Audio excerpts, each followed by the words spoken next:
Welcome to news time. నేను పద్మ. ఇక details చూద్దాం. ఫోన్ ట్యాపింగ్ కేసులో అదనపు ఎస్పీలు భుజంగరావు తిరుపతలను కొంపల్లిలోని నాంపల్లి మెజిస్ట్రేట్ కన్నేలాలు ఎదుటైతే పోలీసులు హాజరుపరిచారు.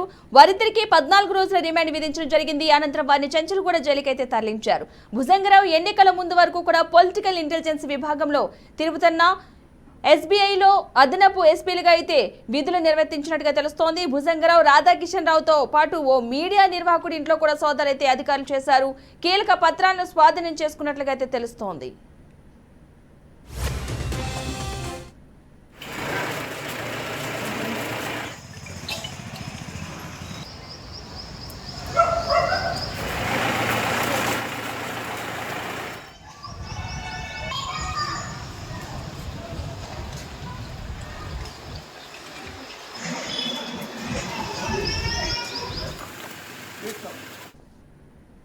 ఇక ముగ్గురు నిందితులకు పోలీసులు లుకౌట్ నోటీసులు అయితే జారీ చేశారు.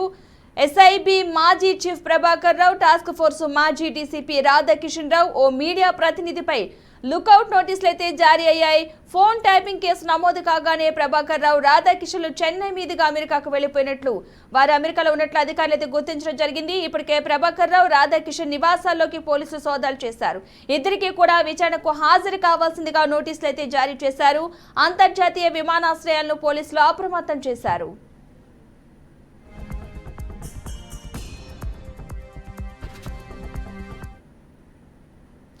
మొత్తంగా ఇదే అంశానికి సంబంధించిన పూర్తి సమాచారాన్ని మా ప్రతినిధి లిఖిత అందిస్తారు. లిఖిత, చెప్పండి. 14 రోజులు రిమాండ్ విధిస్తూ నాంపల్లి మెజిస్ట్రేట్ నిర్ణయం తీసుకున్నట్లుగా తెలుస్తుంది. అంతేకాకుండా ఈ ప్రభాకర్ రాధాకిషన్ కూడా అమెరికాలో ఉన్నట్లుగా తెలుస్తుంది. పూర్తి అప్డేట్స్ ఏంటి ఈ కేసుకు సంబంధించి?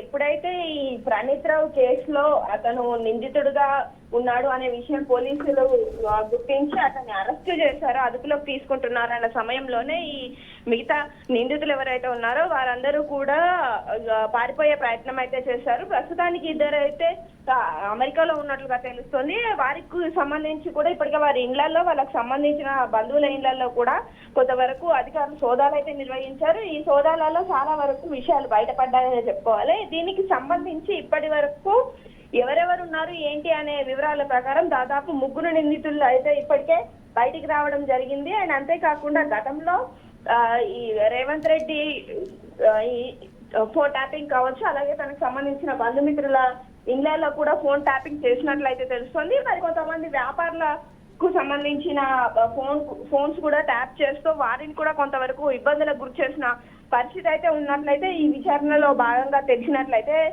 పోలీసు అధికారులు చెప్తున్నారు. అంతేకాకుండా ఈసారి ఏది ఏమైనప్పటికీ కూడా ఇంకా ఈ కేసులో ఎవరెవరు ఉన్నారు ఏంటి అనే వివరాలు పూర్తి స్థాయిలో కనుక్కుంటామని కూడా చెప్తున్నారు. ఇక నిందితుల విషయానికి వచ్చేసరికి అయితే వాళ్లకు సంబంధించిన ఏవైతే ఫోన్ సిగ్నల్స్ ఉంటాయో వాటి ఆధారంగానైతే ఇంకా వాళ్ళు ఇంతకు ముందు ఎక్కడెక్కడ తిరిగారు, ఎవరెవరితో మాట్లాడారు అనే డేటా కూడా కలెక్ట్ చేస్తున్న పరిస్థితి కనిపిస్తుంది. అలాగే ఈ ఇంటర్నేషనల్ ఎయిర్పోర్ట్స్ ఏవైతే ఉన్నాయో వాటిలో కూడా వాటి అధికారులతో కూడా వీళ్ళు సంప్రదిస్తున్నట్లుగానైతే వార్తలు వినిపిస్తున్నాయి. త్వరలోనే వారిని కూడా రిమాండ్ లోకి తీసుకుంటామని అధికారులు చెప్తున్నారు. అయితే ముగ్గురికి లుకౌట్ నోటీసులు కూడా ఇచ్చినట్లుగా తెలుస్తుంది కదా, దానికి సంబంధించిన అప్డేట్స్ ఏంటి?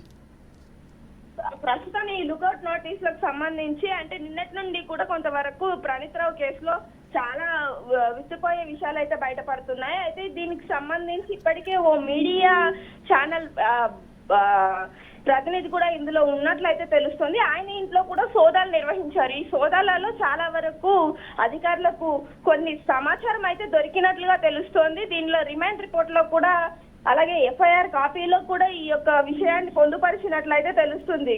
పద్మ వచ్చినట్లయితే ఏది ఏమైనప్పటికీ ప్రణీత్ రావు విషయానికి వచ్చేసరికి చెంచల్గూడ జైలుకి అయితే అతన్ని తరలించడం జరిగింది. ఇప్పటికే వైద్య పరీక్షలు కూడా పూర్తయినట్లు తెలుస్తుంది. రైట్, థ్యాంక్ యూ లిఖిత. మొత్తంగా అయితే ఈ కాలింగ్ సంబంధించి కేసుకు సంబంధించి అయితే కనుక ఇద్దరిని నిందితులను చెంచల్గూడ జైలుకి పంపించినట్లుగా తెలుస్తుంది. ముగ్గురుపై లుకేటు నోటీస్ అయితే జారీ చేసినట్టుగా తెలుస్తుంది. టాస్క్ ఫోర్స్ మాజీ డీసీపీ రాధాకిషన్, ఓ ఛానల్ ఎండీ కేసులు ఉన్నట్టుగా తెలుస్తుంది. ఈ కేసుకి సంబంధించి ప్రభాకర్ రావు మరియు రాధాకిషన్ కి సంబంధించి వాళ్ళు అమెరికా ఉన్న నేపథ్యంలో అక్కడ కూడా నోటీసులు జారీ చేయడం జరిగింది.